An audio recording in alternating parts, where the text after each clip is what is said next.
It roughly competes with the Infiniti M, the BMW 5 Series, and the Mercedes E550. No pressure there. Let's jump in the 2012 Hyundai Genesis sedan, 5-liter R-Spec, and check the tech.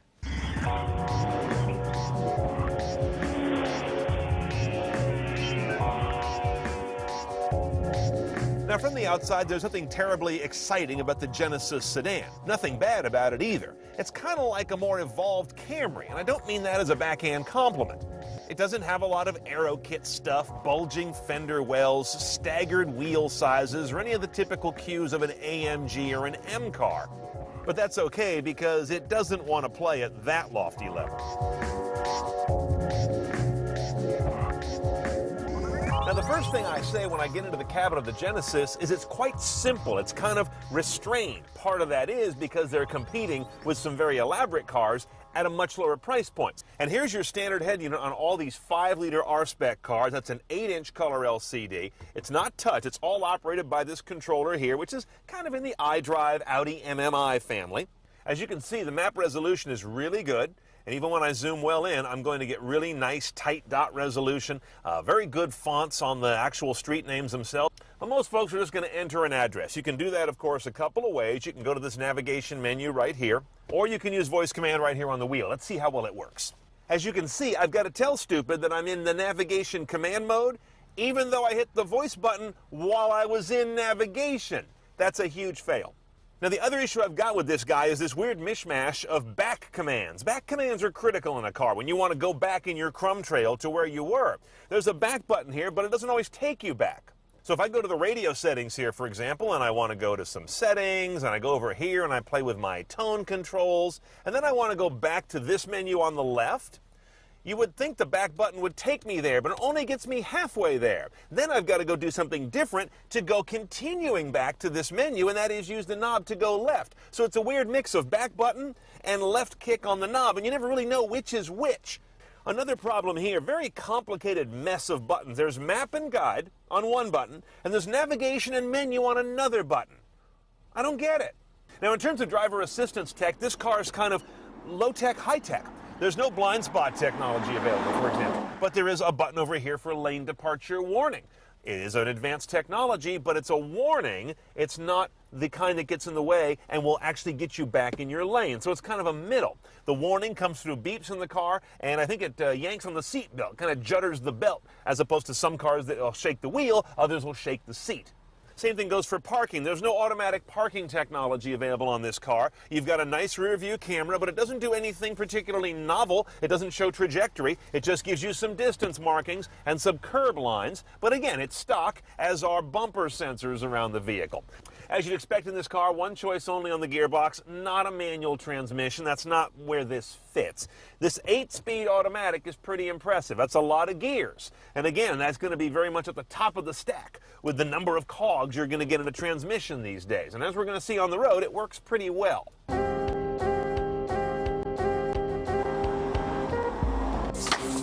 Now, Hyundai's damn proud of this motor, and it's a big boy. You know, that's coming a long way from what Hyundai used to stand for a few years ago. It's a 5-liter V8.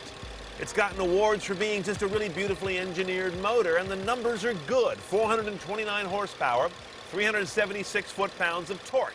Notice the big drop-off there in those two numbers because this guy is a direct injection motor, but there are no superchargers or turbos on it. That's relatively normal by today's standards. As I mentioned, direct injection is a big part of how they get so much power out of it, but also how they get pretty good MPG. This 4,100-pound car goes to 60 in a little over 5 seconds while still delivering 1726 EPA rating. Now, while this car competes with some German brands that offer a lot of optional or even standard all-wheel drive, doesn't happen here on the Genesis. Again, part of the cost containment strategy, rear-wheel drive only, and as you can see, the engine's mounted traditionally, longitudinally, with plenty of it in front of the axle line right here. You know, when you're a car like this, competing with some serious German and established Asian competition, you've got to do the basics right first, and I can report the Genesis does that. Very high refined ride quality. Even though you've got a sports suspension, it biases more toward comfort than toward sport. That may disappoint you if you're looking for some kind of a bargain AMG ride, but at this price, you couldn't get there. Along those lines, the suspension, of course, doesn't communicate back that much road. The steering doesn't either. It's going to be more of a comfortable, responsive car than an extremely performance-oriented car. The engine, even under full load, never gets to any weird, grindy notes. That's another important win they've got to do here, because that doesn't sound like performance usually. It generally just sounds like cheap when an engine degrades into ugly noises. Now, this lane departure technology, this switch over here, only works at 43 miles an hour and above, according to Hyundai. That leaves out a lot of driving where you don't get the assistance of it. I do find, though, that it's pretty well calibrated in terms of when it picks up the line and decides to alert you. A lot of cars don't do all that well, but it doesn't start till a relatively high speed. Now, speaking of getting up to speed, that's one thing this car does really well in its cruiser fashion. I'm here on a twisty road in what is a big car with a pretty good amount of pounds on the hoof, 4,100 as I mentioned, and it has no problem getting up out of its own way. That's because it makes its power versus pretty straightforward displacement and precise injection, as opposed to any turbochargers or blower in there, which tend to introduce a little bit of delay. In sum, this car goes after the luxury brands at a lower price and nails the basics. In that alone, it's quite appealing. But if you really want to go high-techy CNET style, you're going to be finding some key stuff missing. Okay, pricing a Genesis 5-liter R-Spec is kind of a simple procedure. It's $47,400 delivered with the technology you see, and that's the technology you get. You can't take this thing any further CNET style with options because there ain't any. Now, the picture, as I've shown you, is one of kind of a middle ground. The glass is half empty and half full in terms of the kinds of tech and the sophistication of them. But you have to like this car as delivered.